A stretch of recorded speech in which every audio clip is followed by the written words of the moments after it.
siyang drainage, no? Pwede niyang i-drain pero naka PVC po yan para hindi po siya magiging dito wet, no? Malinis po talaga. Okay, so yan guys, good morning, karong buntaga, 1st July 1, 2026. For today's video guys, sana mapanood nyo to. Ang ganda ng ating topic today because right now nandito tayo sa farm ni Ceres Bahaya, no? Farm po na ng mga Bahaya family dito po sa Barangay Subasta. Guys, same as usual, dito pa rin yung ang stocking, no? Ito po yung feeds sa pinaka-entrance po dito sa kanilang farm, no? And as you can see, meron ho siyang visitor please respect sa mga biosecurity. Nandito po, importante po yan sa mga farms, hindi lang sa itik, lahat po ng mga lives animal, kailangan po may biosecurity. So, ang question po, ano po bang pwedeng gamitin ng pang-disinfect? Nasa sa inyo po yan, no? Mag-ask lang ho kayo sa mga mga technician. Receiving area, ito yung pinaka una. Ito naman din yung pinaka bago ngayon. So, ito tayo.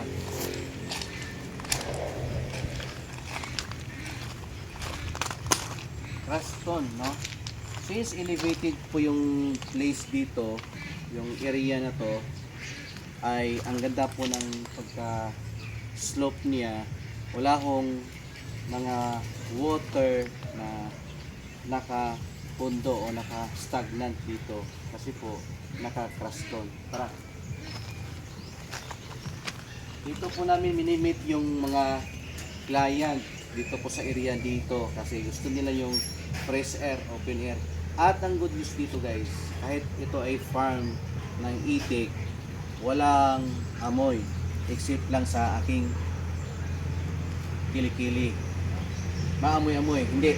Nag-perfume ako kanina. So, ang pinaka main topic po natin ay ito yung itik. You know.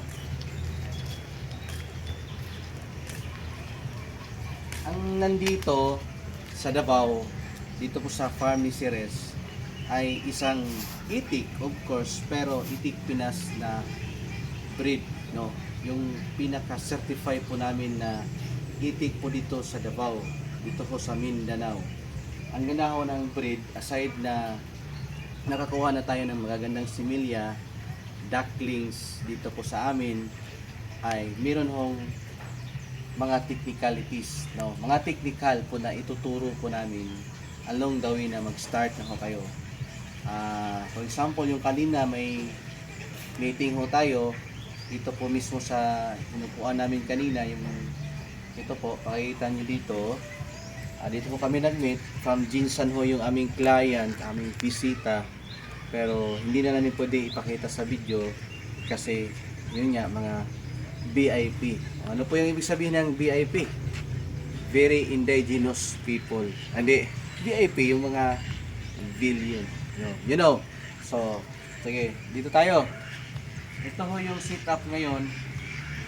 I'm sure nakikita natin yun sa ating mga nakaraang vlog. Dito. Yan na building na yan guys. Yan yung example lang. Yung sample lang ho yan kung mag-work ba siya dito. Pero sa amin ho, maganda yan dito. Isa lang ho yan na pinagawa ni Ceres, yung pinakaluma. Pero minodify na ho nila. Binago na ho yung ngayon. So, yan. Okay siya sa mga malamig na areas at naka-slope, no? Para wala hong tubig na mai-imbak ko sa flooring nila. Kasi po, bantayan ho natin to. Aware ho sana tayo na dapat ang itik malinis ang floor. Kung pwede yan, naka-tiles, hindi. Yung naka-crushed stone lang. Okay. So, yan po ang aming maliit na swimming pool. Kasi nakikita nyo. Ayan, maliit ho yan yung swimming pool. At may ano po yan, drainage, no? Papunta ho dito sa pinaka-main na kanal.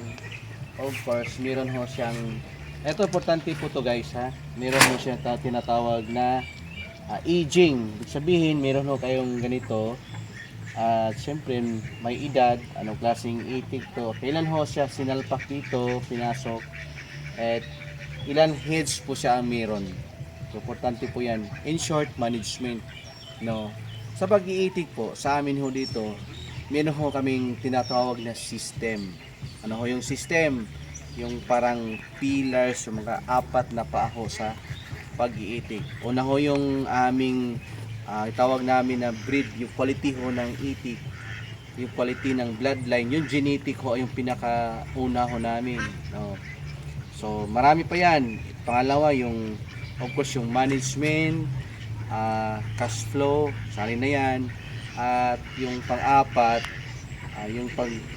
yung aming tinatawag na marketing. Market ho nyo sa production nyo araw-araw, kailangan ho yan. Mag-lock up po yan sa area nyo. Ito ho yung maganda kasi pag mamanis yung apat na yun na pillars, yung upuan, kumbaga paa ho ng ating table ay intact ho yan. Wala hong dahilan na kayo po mag-field sa malulugi. Wala ho yung dahilan kasi ho talagang lalago ho yung ating industry sa pag-iitik, no? Kaya nga sabi natin, importante po yung mga seminars, nagtuturo po sa pag-iitik. You know, marami hong mga scientists ngayon, marami po yung mga may alam ho sa pag-iitik. Hindi lang ako kasi andito ako sa Davao, marami po yan sa mga iba-ibang lugar. Alright, so lahat po ng mga nakapanood sa ating video, OFW, at po sa ibang bansa guys, shout out po sa inyong lahat. Alam ko ho, nanonood ho kayo sa ating YouTube channel, Leo Songkip Vlog, right? So, alam ko po yon, no? Naka silent viewer lang ho kayo kasi ayaw yung makita po, ayaw yung ma-expose po sa flood control. Ay, hindi ayaw yung ma-expose po sa pagkapugihan natin. So tayo, dito tayo. Ito naman din yung pong singkatulad na upgraded na ho to, modify or bagong sit up ho ng aming kwan dito. Sige lang po. Dito lang, asa ka konti. Yan. Para nang sa ganun, malaki ang ipan. Alright. So, ito ho yung kuan. Ito yung 50 by 50 po yun yung pinaka floor area. Kasi po yung aming standard dito, in 1 square meter, taas ko ng gabi. Yun. In 1 square meter, sukat ng floor area ng itik ay equivalent ng 4 na bird. Yan. So tandaan nyo ha. So since ganyan po, naka-half po yung kanilang bubong at meron ho siyang tinatawag na open area. Kung saan, andun po sila naglabing-labing. Doon po yung pinaka-floor nila, naka-open po, naka-cruston po yun at sa gilid naman ho ay meron ho siyang metal, ito screen na metal, tapos po siyang yung mga ulo po niya dito, dun siya papasok, so sa labas po siya iinom, nakalabas po yung PVC.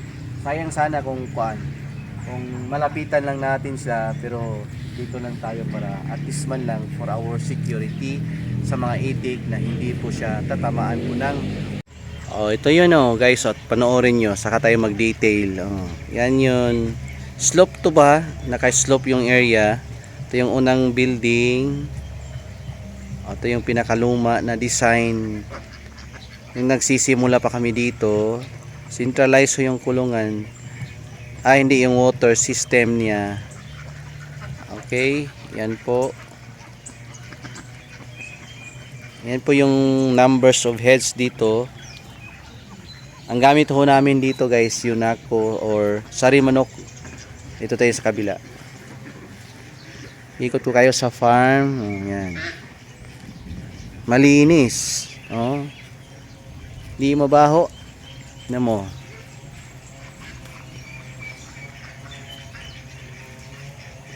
Yan ang mga pangalawang design. 'Di ba? Close natin to.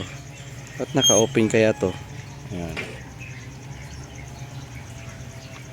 To. Panoorin nyo to guys ha. Sige. Since walang tao dito, ay papasok tayo ha. Tayo. Total, naka-biosecurity tayo. Nakapag-disinfect naman tayo. Dito tayo.